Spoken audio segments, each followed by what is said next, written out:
You bet. Well, we're excited to be here.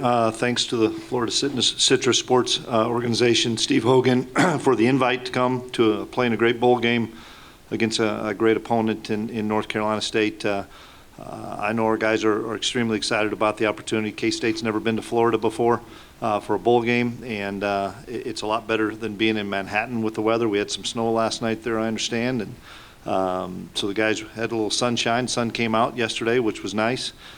We've had good practices down here, and you know, college football's changed a little bit, so you're going to see some different guys for us that maybe aren't the household names that you've seen, but that's kind of the world we're in right now. And I'm excited about a lot of the veteran kids that will play and honor those guys in 2023, and we'll get a little glimpse into 2024 as well with a number of young guys that are going to play as well. So. Excited for our guys to have the opportunity and appreciate all the hospitality everybody's given us here. Thank you, Coach. Coach Doeren? Yeah, second everything he said. It's a great experience, and for the players, all the activities that they've had an opportunity to be a part of. I think the way that y'all set up this itinerary, there was a great blend of free time and allowing us to be flexible with our work time. I know the families really appreciate all the hospitality we've gotten, the children being able to go around the theme parks and just see the joy in all our families. Yesterday was incredible. Thought the opportunity to serve in the community was great to have that as well with the teams. And just can't thank you all enough for bringing NC State down here. We've been wanting to play in this bowl game for a number of years. And so thankful to get to play in it and opportunity to play against Chris and his team. I have great respect for Coach and for that program. I think you guys know I'm from Kansas, and growing up in Kansas City, was able to really watch that program with Coach Snyder take off, not once but twice, and have so much respect for what he built there and what Coach has continued to build. And, you know, two similar football programs that really believe in fundamentals and toughness, togetherness. And I think, you know, when you watch both our teams play, they play hard. They're teams that play till the end. They fight. They're physical. I know our guys are excited to play, not just because we're playing a great opponent, but just an opportunity to, you know, go out and compete one more time with a group of young men for us that really came together in the middle of a season and won 5 straight games to elevate our program into the top 20 and kind of out of a real tough middle of the season into a great finish. And so an opportunity to continue to do that. And like Coach said, you know, there's going to be some players out there that are getting, you know, expanded roles. Some of them their first time being in some of the roles they have. And so excited for them. You know, they've served our team in other ways, and now they get a chance to be in that role with, you know, Peyton Wilson not playing, to get to see now Caden Fordham play a lot more for us, a young man that we're really excited to see out there. And, you know, for this team, a chance to really play one more game together. And for the seniors that we have that are playing, an opportunity to honor them and do it on a great stage. So. We do appreciate, you know, the opportunity, the hospitality, and obviously everything that y'all have done for us down here. All right, thank you, Coach. If you have a question, we'll raise your hand. We'll get a mic to you. We'll start in the front row here with Kyle. Happy New Year, gentlemen. Kyle Nash with the 3-point conversion. Coach Klieman alluded to about the state of college football a little bit, but this question will be for both of you. What do you think, or how did you think you guys represent parity in college football? You two being in this bowl game, you two having lost to a team that participated in a conference championship by 3 points, both on your schedules. How do you guys represent the parity in college football, and how much do you think the portal and all that has made that happen for the sport? Well, I think Dave hit it. We're both the developmental programs, and you know, every game that we play, we feel we have a great chance to win, and our kids feel that. And I think that's the biggest thing, is when you have guys that are in the program for 4, 5, and 6 years, it tells you an awful lot about the character of those guys, the competitiveness of those guys, and we're going to continue to see parity in college football. And yeah, there's people changing addresses all the time, but your core of your foundation, your core of your team needs to be there for 4 or 5 years now. The 6-year guys are going to be gone pretty soon, but the 4 and 5 year guys, that's what we're trying to build at K-State. I'm sure it's similar at North Carolina State. Build the culture with your 4 or 5 year guys and blend in the young people and have that great foundation. But I think both of us feel like on any stage, our kids are going to compete their tails off and have an opportunity to win every game. Yeah, it's unique, when you get into your team room in January. I know last year for us, we had 43 new players on our football team, including all the walk-ons we added. And so, that's a massive challenge when you talk about building continuity and chemistry, and you do lean on your elder players to teach them what the program's about. And I think that's what's cool about this game. You don't have 2 teams playing, you have 2 football programs. We've been winning for a long time, and so have they. And so there's a standard of behavior and an expectation of how we work and how we practice, how we lift. And our older players hold the younger players and the new players to that standard and try to elevate it every year. And it'll be no different this year. And I think every coach in college football has the same challenge and opportunity. You used to have, your 20, 25 seniors leave your team, and you get 20, 25 new guys, and you just kept it rolling. It's a lot different now. It's doubled, really in your outflow and your inflow. And so how you bring them all together, I think, is really the magic, that you have to have. And it helps when you have a foundation that's so strong like these 2 teams. All right, we'll take one in the back, and then we'll go to the second row here. Coach Klieman, I know you spoke on it a little bit. Just kind of talk about the impact that Coach Klein made in the short time that he's in the coach's room, and then kind of talk about how Coach Riley's kind of stepping up and doing offensive line and the interim offensive coordinator, and how he's doing that. Yeah, obviously Colin did some great things for us here. Had another opportunity and took that, and great respect for CK. But now it's time to move forward, and Coach Riley's done a really good job, putting him in an interim role of the OC. I've been with Riles since 2012. We were assistants together at North Dakota State. Brought him here in 18. So I've been over a decade with this guy. I think he's the best offensive line coach in the country, and he earned the right to have that title for this game and to be out in front of the guys. And so I'm excited about what he's going to bring, and I know the players are excited. It tells you everything about Connor Riley when you see the amount of 6-year guys that came back. They were all in the O-line.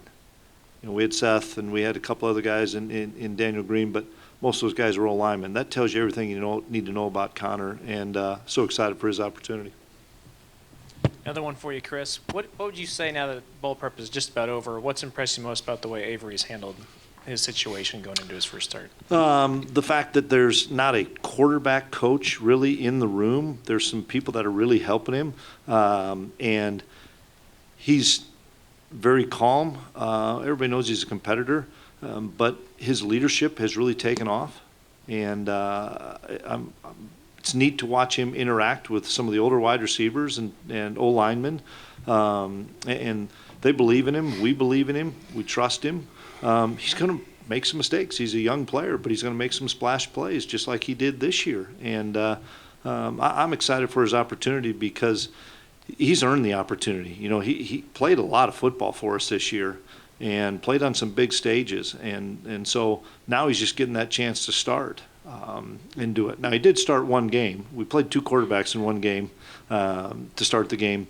But he's going to have that opportunity now, and the team's so excited for him, and it's not going to be all about him. We got to be really good around him too. We'll take him down here to my left. Coach Doeren, you mentioned towards the beginning of the month a few weeks ago, or maybe pondering the idea of chasing a bourbon, chasing the Pop-Tart with a bourbon if y'all win this game. Is that still on the radar? Well, yeah, 100%. You have a bourbon of choice in mind? Well, where's my buddy at? We had some Kentucky Owl that made an appearance yesterday, so we'll see if it can travel. But I'm all about the brown sugar. Pop-Tart and a bourbon maybe at the end. We'll see. more questions from the room? All right, we've got one in the middle in the aisle. Isn't it funny that, like, the stupidest stuff we say is what I get asked about all the time? Like, no one wants to ask about Brennan Armstrong or Peyton Wilson. It's just they want to know about the bourbon and the Pop-Tart. This question is for the both of you. How do you balance, Coach Klieman, you talked about being a developmental program. How do you balance preparing for a game like this, a bowl game like this, and also developing your players for the future seasons in bowl prep? The way the calendar lays out, once your season's over, you're on the road. And so then on weekends, we bring the guys back together and practice. And, for the first couple weekends, we brought them back and we did nothing but K-State versus K-State and development and giving those kids that have been on scout team the entire year the opportunity to play an offense and to play defense and just let them go and let them learn. And we continue to do that almost every day leading up to yesterday when we had our last practice of it's the inexperienced guys, whether or not they're freshmen and redshirt freshmen, whatever, and they just got to play K-State against K-State because you have to do that. Those guys are the heart and soul of your team, and for 12 weeks they're reading off a card, and that's hard to do. The season's long for those guys, so you got to give them some opportunities to continue to grow and get better and develop so that we also know as coaches how far they've come along throughout the fall as we lean into the winter and spring. We'll go to the back, and then we'll take one here on the right. Coach Doeren, we talked to the players last week, and I found it so interesting that every single one of them felt it was so important for this 10th win, and they were so locked in. Obviously, a bowl experience is fun, but they all talked about how important this game was and just being locked in. What does that say about this group, especially just the road you guys have been on this year? Yeah, we talked about being different, at the beginning of the season and being different, what that meant, different choices, different obligations, different sacrifices, and also, a different ending. And we've been on the 9-win thing several times, and for the kids that are on our team that were a part of the Holiday Bowl that didn't get to play, because of what happened, there's that extra motivation. Walking down to the team room for your final meal and finding out you don't get to play in a bowl game was pretty tough. And so to be back in the seat here with an opportunity to compete for that 10th win is meaningful. I think with young people, sometimes they can't see past the day they're in. And so, your job as a head coach is to preach the big picture as well. And at NC State, there's been one team in the history of the program that's won 10 games or more. And so this is an opportunity to be different than 136 other teams that played in this uniform. And so it's meaningful. And these guys understand that meaning and what kind of things have to go into preparing, to do something that's different. All right, we'll go to Chris on the right, and then we'll take one down here in the front. Just for both of you, with the transfers and the opt-outs and Coach Klieman with Colin leaving, how has the preparations been for this particular bowl game and differences to what you were used to? For us, it's been as normal, probably because of the routine that all these guys have been in for the last 3 years. Most of us have been together in 21, 22, 23, so I don't see it changing much. We're running the same offense. We're not changing that in midstream. And so the preparation's been very normal. Routine is really important, I think, for players and coaches alike. And so, we're having some new kids getting some opportunities, just like Dave is, but those kids know the routine and they know the expectation. And that's the key thing is the standard and the expectation's not changing of we're preparing to go try to win a football game, and we know we're going against a great opponent, and we've got to execute at a high level, and so we better execute during practice at a high level if we want to on Thursday night. Yeah, I think for us, it was more of the depth of the roster that really took the toll. We've been able to really two-platoon our scout teams even with the roster that we had going into the season, and so when you lose 20-some guys, changes your scout teams a lot. They weren't starters really for us. There was one starter, so that changed. It was that part of it. So we had to be smart. Similar to Coach, we have the same routine. The guys hit the ground running. The guys that got reps that weren't were excited. And we had to slow things down at times just to water the scouts down and because we couldn't sub them, and so sometimes we'd be, in 1 hour practice that might take an hour and a half just because we took a few more breaks just to let the look teams get rested and be able to run around and give us the looks we needed. All right, we'll go down in front here, one on the right, and then back to the platform again. Coach Doeren, you've had a couple new true freshmen work their way into the two deep. How helpful is this stretch of practice for evaluating your freshman class, and what have you seen out of them? Yeah, it's been great. The rule change that was a great rule change, allowing the bowl game not to count as one of the 4 games that they can play in as freshmen has been huge. I think with the opt-outs and, your normal guys that choose not to play, plus the portal, there was a huge reduction in numbers, and I know some teams probably wouldn't have been able to field a team if they couldn't do that. And so I thought that was a good rule change for our roster management. But, yeah, to be able to see, Kelvon McBride, for example, who's on the scout team now, get all these reps with the 2s at linebacker, it's been really good to see him running around. That's just one guy. Zach Myers, one of the DBs, same thing, got a ton of reps. And Zach played in 4 games on special teams. Kelvon didn't, so he got soaked in this bowl prep with Peyton not playing. We were able to elevate him and get him a ton of work and excited. It's a guy that's put on almost 25 pounds since he got here. He looks really good, and he's running around and making plays at practice. So it's, kind of a precursor to your off-season program. It allows you to sit down with a guy like you might after spring ball and tell him what you saw on film, where he can get better, and to be able to do it leading up to your off-season program just to gain that window of improvement. And I think, for us, and Coach, I'm sure, developmental programs, there's meetings that take place that are really, really important meetings when you talk about developing a player. You identify their strengths, and then you have them talk about their weaknesses, and then you sometimes add more to that, and then you create a map for them on how these weaknesses can get improved, and that's the goal for each player, is to get better each opportunity, and you have to give them the information, and if you don't have the practice opportunities, you can't give it to them, and that's where bowl games are so important for teams.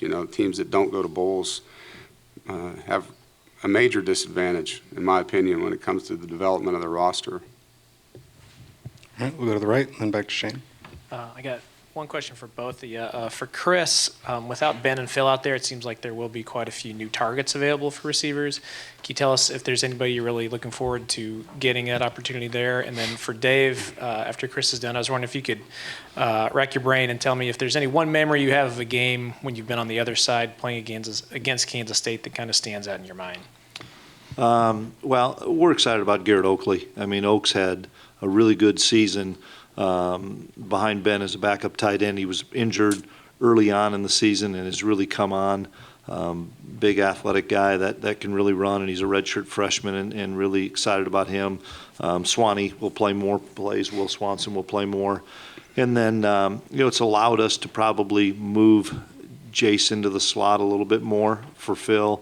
Seth Porter is going to return punts. He's going to play in the slot. I mean, Seth's a 6-year guy that K-State means everything to him, and I'm excited for Seth in his last college football game to get an opportunity to be a slot for us and play some meaningful snaps as well as return for us. But, that's, it's no different than having an injury, the next man up. But those guys are prepared for the moment, and it's not like, all these practice reps, ultimately you want to use those practice reps. And so I think the preparation that these guys have had, with Oakley and Seth and some of those other guys, I'm excited for them because they're ready for the moment. So the question again was, Yeah, you coached against Kansas State before, or at least been on staff that have. Is there any one game that kind of stands out to you? so my 4 years at Kansas, I got to witness a lot. Unfortunately, I was on the receiving end of Darren Sproles, and being a linebacker coach, defending him, man, what a great player. And that was kind of the first year we were there. I think they beat us 63-0. And by the time I had left, 4 years later, we had gone from worst defense in college football to the #1 defense in college football. And I don't remember the score of the game, but I know we won, and that was a huge accomplishment. Our head coach, Mark Mangino, worked under Bill Schneider, so there was a lot of respect. And I know that was a big moment for him. So I was proud to be a part of that turnaround with Coach Mangino and a part of that rivalry. It was a great rivalry then, and I know it probably still is. I mean, that was a huge, huge game. A lot went into it. All right, we'll go to Shane in the back. This is for Coach Klieman. North Carolina State fans have a little less to travel, but after your long plane ride here, you're still in Big 12 country. What do you expect from the local fans? Cheer down the conference line or get a little grief since you beat UCF this year? Well, it's crazy that you say we're in Big 12 country. But you could go out to California and be in ACC That's country. right. So,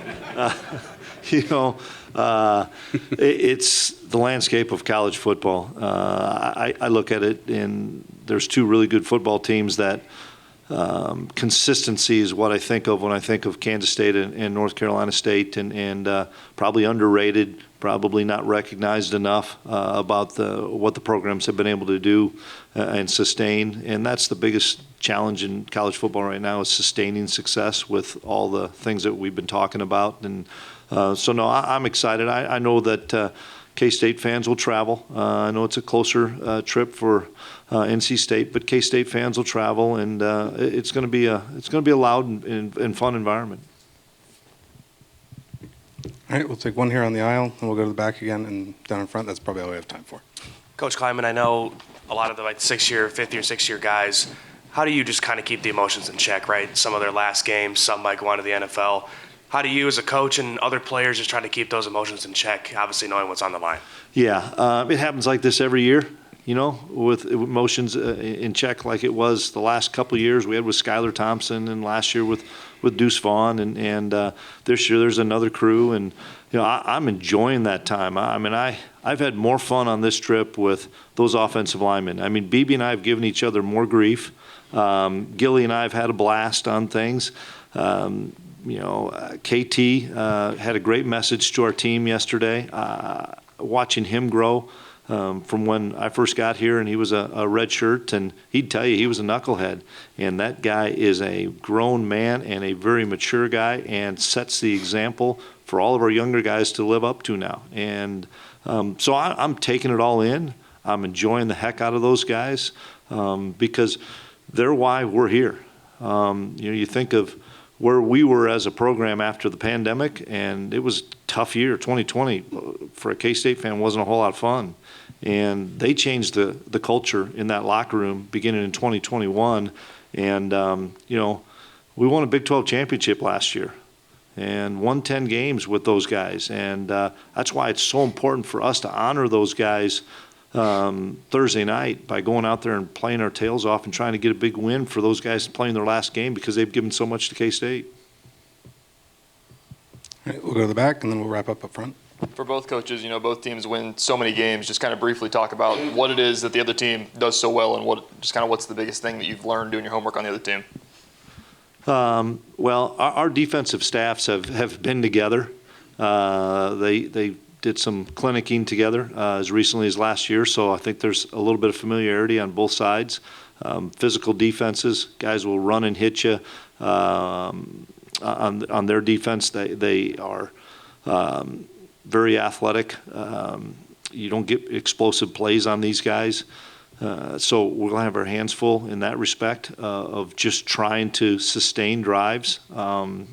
Because that's what we've been. We've not been a big play team. We've been a sustained drive team, so that's a concern. And then offensively, a veteran quarterback, a lot of different personnel groupings that they've got really good skilled kids and really good up front, and trying to keep the explosive play to a minimum. And they've been able to get some explosive plays, and that's probably been the area that we've struggled a little bit this year. And so that's the challenge for us, is try to find a way to get one or two on offense and try to prevent them on defense. Carbon copy defenses. Obviously, the coordinators probably have their style, but their staff on defense does a great job. And schematically, I think, we're both built the same way. When you talk about the disguises that you can present, trying to get quarterbacks to not be able to know what's happening until after the snap, the ability to play, some coverage zones that help out in the secondary with a lot of eyes that can come back and make plays and tackle. And then the movements and the pressures and the disruption that can come out of these schemes. And I know when we made the switch to it, it's everything that we thought it would be. And obviously, Coach sent his staff out to be a part of it with us, and it's helped them. When you watch them on offense, a lot of blocking schemes. They do a really good job not just with their personnel up front, but the physicality and the angles, the different, pulling schemes that you see, the way that they try to get guys hats for the quarterback and extra blockers and formations you have to adjust to, the play actions that come off of it. And just, when you look at these two teams, we're plus 11 in turnover margin, they're plus 10. It's two teams that know how to steal the ball back and protect it. And as always, that's the most important stat in football. And I think when you get into these bowl games, that's always what I worry about, are the things that sometimes in a gap like you have between your last game and your bowl game, just the little fundamentals and taking care of the football and your special teams are so important. And I think you have two really fundamentally sound football teams, and when you get out on the field now with the new pieces, how do they all come together? But it's going to be a fun football game, for people that like this sport. You're going to see two really well-coached, hard-playing teams that fight, and I think it's going to be a lot of fun to watch. All right, we'll wrap up front here. Coach Doeren, you mentioned Brennan earlier. What's it been like for you to see him have this Yeah. week and tomorrow's game with everything he's gone through this year? Yeah, I couldn't be happier for anyone than Brennan. What he went through, how he responded, the type of human being that he was to his teammates during that time, and then the way that they rallied around him when he took the ball back to run the football, run the team, the way that he's played through, some pain, and the guy's just a warrior, and he's a great teammate. And just to see the joy that he's had, not just in these last 5 weeks, but, at UVA, they didn't get to go to bowl games for a while because they had some things, with COVID where they didn't play, and then obviously the tragedy, and, so it's been some years. I think the last bowl game he was in was the Orange Bowl. And so he's excited just to be in a postseason game, and it's been fun watching him interact with the guys, and, can't say thank you enough to him for what he's meant to this football team and the way that he's held not just himself together, but these guys on our offense and the way that the team's rallied around him. It's been a joy to watch and be a part of.